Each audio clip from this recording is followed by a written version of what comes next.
I don't feel like I'm lying or bluffing to myself, because I understand that for me, it is why I am who I am.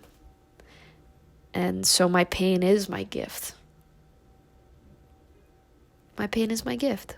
I talk a lot about mental health and mental health development and healing from past trauma. And it's something that really is important to me. I think a lot out of necessity. I've truly needed to learn how to heal so that I can attempt to live a relatively healthy, happy, normal life, because I had a lot to process in my childhood. And so inherent to that, part of that is that as I continue to do more of that growth, as I continue to delve into my trauma and grow and evolve, it's like peeling layers of an onion back, right? Like you start with the high level stuff, you start with the conceptual stuff, you start with the childhood, you start with what did I go through? How did that impact me? What sort of patterns did I come up with as a result, etc., etc. And I've continued to peel away at that onion. And as I go deeper and deeper into the levels of my psyche and to my experiences, and I try to answer the likely unanswerable question of who am I and why am I who I am, I start to ask deeper questions. I start to ask more theoretical questions of myself and of the world. And one of those questions is something that I've been pondering over the last few weeks, and I want to share it with you. It has to do with asking a more meta question, a more theoretical question, and ultimately I'm asking myself this question with the goal or the hopes that I can help redefine or sort of perceive why I've gone through what I've gone through and what I've experienced and endured in my life. I am who I am, essentially, in all these ways that people like and have grown to appreciate of me and how I present myself to the world because of what I've gone through, not despite.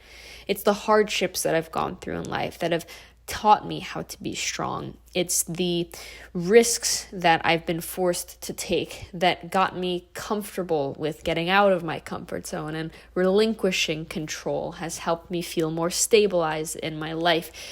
You get the idea. The question that I have been asking myself specifically is really trying to get to the bottom of why I went through all of the body trauma that I went through. Specifically to my body, because it's the one that has the strongest grip on the rest of the areas that I live my life in, right? So having a lot of body and primarily stomach trauma has me very aware of my body image in the mirror, right? It has an effect on my dysmorphia. Because I experienced such terrible digestive issues as a kid, I am very, very acutely aware of how certain foods make me feel good, feel bad, feel neutral. And so I'm very mindful and conscious of the way that I eat, of what I put in my body, how much of it I put in my body. I'm very aware of the liquids that I put in my body and what bloats me and what causes me to be in pain and all of these things. I move a lot because I know movement is really good for the digestive system. And so all of these are kind of healthy things. They're patterns that have helped me live a very healthy life intentionally in my body. But I'm still really curious as to why these triggers have presented themselves and continue to present themselves in such an intense and acute way. Like it's kind of like every decision in my life is sort of made around these things. Someone will just go out who's normal, maybe didn't experience that body trauma or those issues as a kid, and they'll be able to just eat a bag of chips or overeat or undereat, whatever, and they're not mindful of it. The question that I've asked myself is, why do I have this kryptonite? And not why do I have it in terms of like what I said before, literally why do I have it? I know literally why I have it. I experienced what I did and it caused this reaction and it caused that pattern. I'm trying to understand theoretically or conceptually, if we were to storyline a life, why do people experience what they do? And how does it ultimately shape the person that they end up becoming?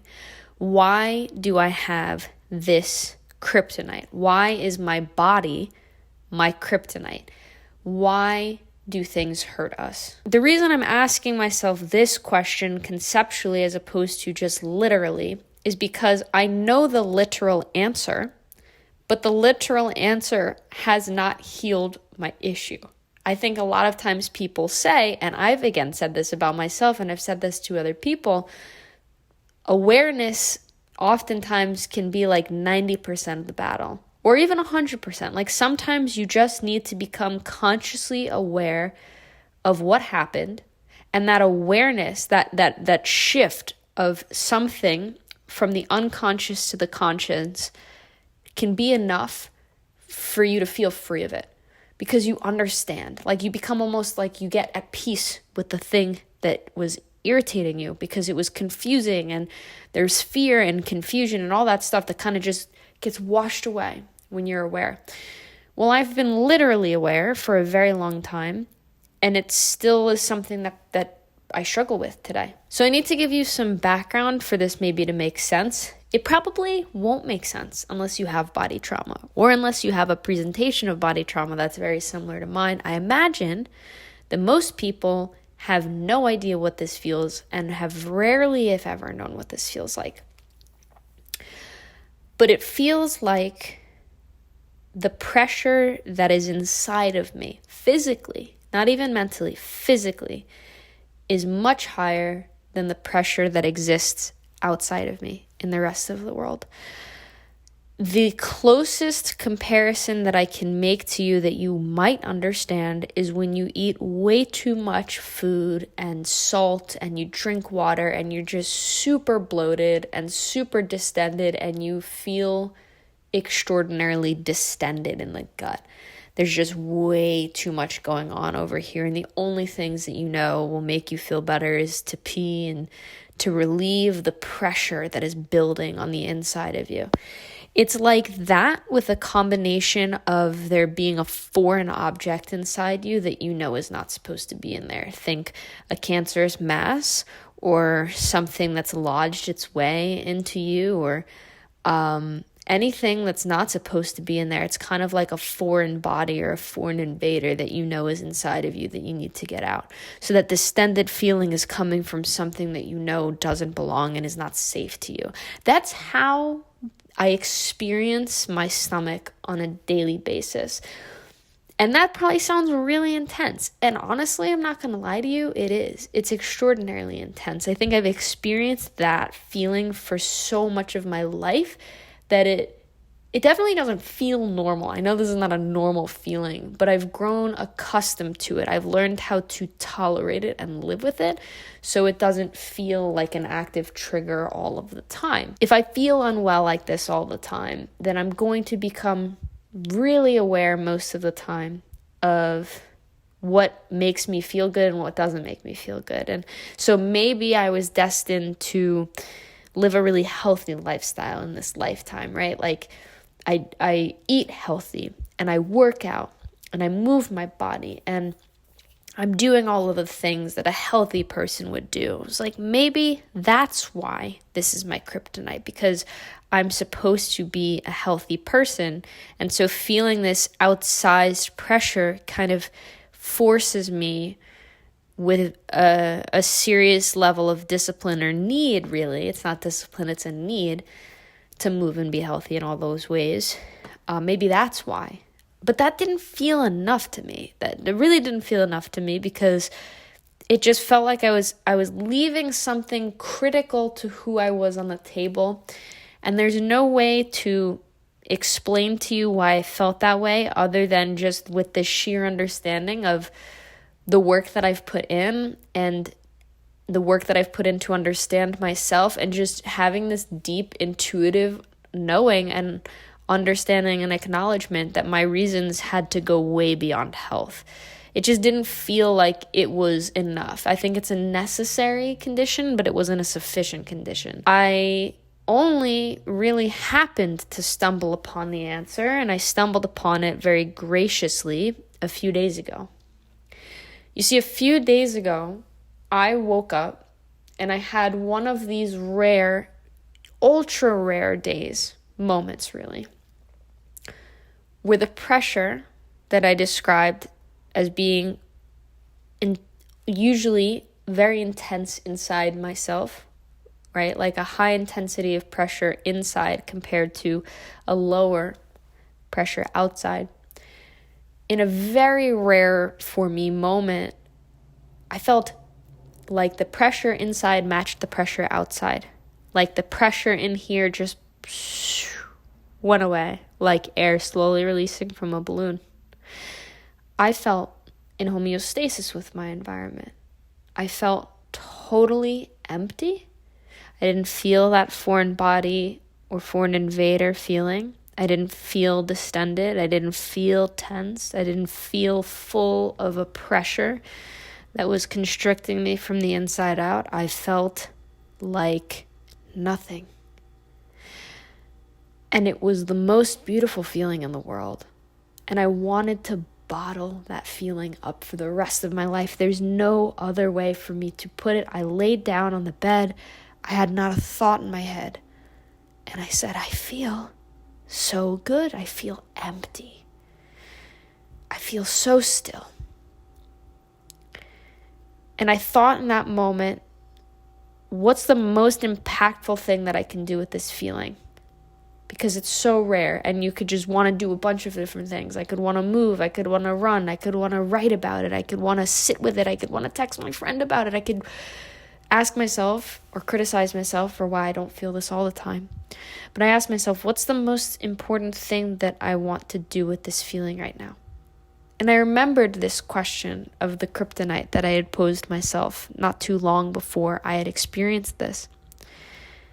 And I said, I want to take inventory of how exactly I feel right now. I want to know what this feeling feels like compared to what I normally feel like, and what truly is different if we compare the two. I realized what I felt was not just presence, because you can be present no matter what's going on in life. Presence is a choice. I felt balanced. I felt still. When I think of balance, I think of like, the teeter-totter swing, where there's that little fulcrum point in the middle, and there's usually a kid on either side of that teeter-totter, and they'll jump up and down. I thought of balance in that context. You see, when a teeter-totter is completely balanced, it's totally still. There's no movement. And I thought about the fact that I felt so still. And I realized that if I'm balanced, then I am still. And stillness means no action, no movement. And I took inventory of that feeling of no movement. And I looked around at the rest of the room. And I realized that if I didn't feel movement, if I didn't feel that pressure inside me, I felt probably no different than any other just random person walking around on the planet who's just part of the world. And if I feel 100% part of the world, it means that I'm not aware of how different I am in it. It means that I feel kind of enmeshed to the rest of my environment, like there's no way to parse out me versus the rest of the world. It's the buildup of pressure inside of me versus the rest of the world around me that causes me to want to release that pressure. And the way that I release that pressure is by writing. It's by doing stuff like this. It's by pulling out my phone on a walk and collecting these literary strings that just pop into my brain and pulling them out and onto the phone. It's by writing. I write the pressure out of me. And it connects back to the fundamental mission that I feel I'm here to see out, which is to write my story, my stories. So it felt good temporarily for those moments to be empty, but I felt no drive. In that stillness, in that inaction, I felt no urge to do more, to be more, to dream more, to get after it. I was just like, this is cool. Just thoughtless, empty, mindless, still. Calm, but still. And that's when I realized the thing that has perplexed me my whole life, which is that I wasn't meant to be part of the world in this inextricable way where I'm calm. I was meant to feel a slight difference. I was meant to feel a slight difference so that I could communicate my experience of the world to the rest of the world. That's what it means to be an individual. I think we're individuals all in our own respective ways, but that's what it means to be an individual. Is to be able to parse out the things that you're experiencing that the other people around you feel are not experiencing in the same way. And I have not just that gift, but the gift to articulate it, which is beyond my right to be a complainer or to criticize that, right? Like, I could have just been somebody who feels like there's a foreign object inside of me, but I have the gift to articulate that and to communicate that. And so it can't own me because I can narrate it, I can describe it, I can share my experience with the rest of the world. I can bridge the gap between my experience and the experience of those around me who I know and love, and strangers. And so in that way, my kryptonite is not just a weakness. It's my strength because it's what makes my world have meaning here. And that's what I'm going to remember when I'm feeling really triggered or really bloated, or like there's this mass inside of me that has extra heft or ferocity or panic and fear more intensely than it usually does. I'm going to remind myself that I have that weakness because that weakness is the source of my strength. I'm not strong despite my issues. I'm strong because of them. I'm only a gifted writer because I experience this level of pain and intensity on such a frequent basis that I can access it. And every one of these opportunities that I have in life to be triggered, to feel unwell, profoundly, fundamentally unwell, there are opportunities to get the pressure out, to get the writing out, to get my story out. It doesn't make it feel any better, but it's livable.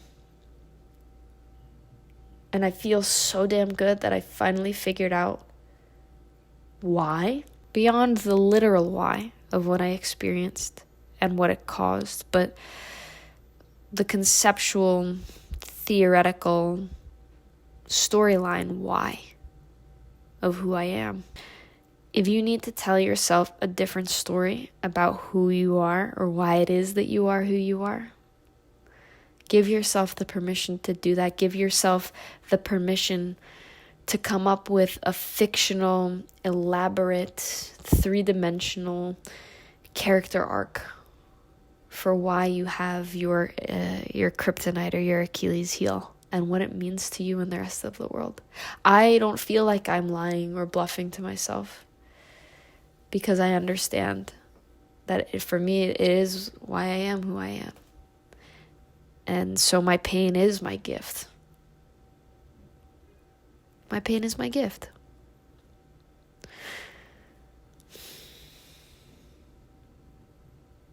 I love myself.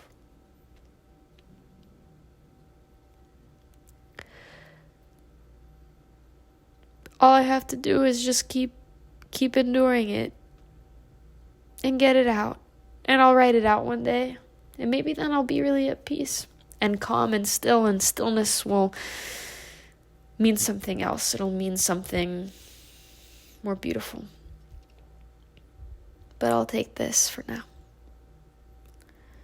Thanks for listening. I love you so much. I'll see you in the next one. Bye.